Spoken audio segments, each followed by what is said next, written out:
With regard foreign policy, of course, at this point in time, there are great differences. I recall the times where we had the Clinton administration and the George Bush, the first administration. The differences in foreign policy were very narrow.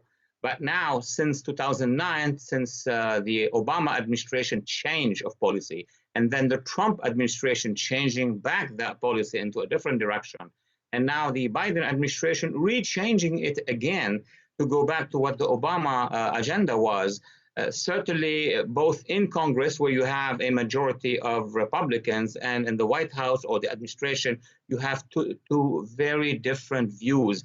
If we are talking about the Middle East, the views are even deeper different. On the one hand, with regard the Iran deal, the current administration wants to sign it or create a different one that would look like it. But the bottom line, they want to reach out to Iran with regard to Afghanistan, transferring power to the Taliban, and many other matters, including oil, Saudi Arabia, even Israel, which usually is bipartisan in America. There are differences. The other side, the Republicans, oppose these policies, but the Republicans have only the House of Representatives, or at least in general terms, the Congress, and Congress can fund but cannot change policies. I think on the global level, if there is any threat that would emerge from the Middle East, first against the homeland in America, like Al-Qaeda in the past, or even against US interests in the region, and the example is clear, is ISIS.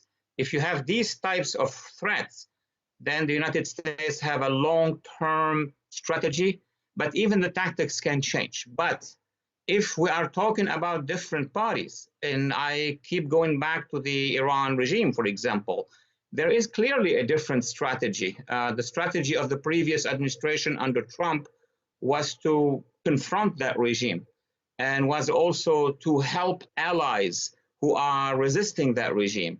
Under this administration, the Biden administration, and that's a result of the policy of the Obama administration, there are attempts to say, okay, Iran or the regime is doing some negative things, but we need to reach out and then sign an agreement and bring Iran into the international community. The distance is very wide between the two administrations. Also, as I mentioned earlier, with regard to the fight against the jihadists, certainly both administrations will fight ISIS on the ground, but both administrations are not giving the same importance to the allies who are with the United States fighting ISIS and confronting Iran. So we can see a lot of differences. With regard to the Abraham Accord, for example, both sides claim that, yes, we are with the Abraham Accord, but the previous administration was very active in widening the Abraham Accord, not just countries, but also communities in the Middle East. This administration is not putting the Abraham Accord as a priority, an immediate priority. And last, of course, you have the relationship with Saudi Arabia that are so important. Saudi Arabia is the leader of the largest Arab Muslim world, and there have been a lot of tensions between the government of Saudi Arabia, headed by MBS Mohammed bin Salman, and the administration. Now there are attempts to bring them back together, but we feel that there are great differences in the Middle East between the two policies. Well, the greatest example, which we hear always in Congress, but also in the conservative media, is that inexplicable, meaning something you cannot explain, quick withdrawal from Afghanistan after 20 years of alliance with the Afghan people and governments and armed forces, and transfer power in Afghanistan from those forces. And we are not saying that it was perfect before, but a transfer of power to the Taliban, who, in my view, are still jihadists, different from Al-Qaeda, but are still jihadists, and leaving worth of $80 billion in weapons is something that is very new with this administration and is very different from the past. With regard to allies, let me go back and mention a couple of things. Of course, we're speaking with Kurdistan 24. The current policy with regard both Kurdistan in northern Iraq or in the Kurdish areas in eastern Syria are not as strong as they were before, in the sense that we know what happened in Kirkuk, We know what happened also in eastern Syria. Some people, some communities feel that they have been abandoned. And I could go, the list is very long. The Syrian opposition feel that they have been abandoned facing, let's say, the Assad regime. In Lebanon, the opposition feel that they have been abandoned facing Hezbollah. Even the Arab mood feel, that there have been some abandonment. But at the same time, the United States has a position, which is the principle that is not to allow Iran to get a nuclear bomb, not to allow to these jihadi militias to get bases in the region.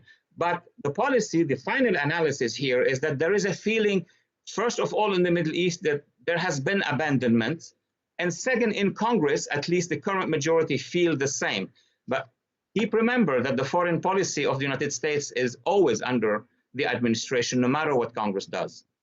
Well, that's a great question that is being debated here in America almost every single day. If you follow the American media, the debates in Congress, well, certainly the conservatives, the Republicans, the base of Donald Trump believe that he has been excessively targeted because of his politics, because of he is the de facto now front runner of the Republican base for the nomination. But once the court system or the Department of Justice issue those indictments, it means it has become legal, it has become judicial.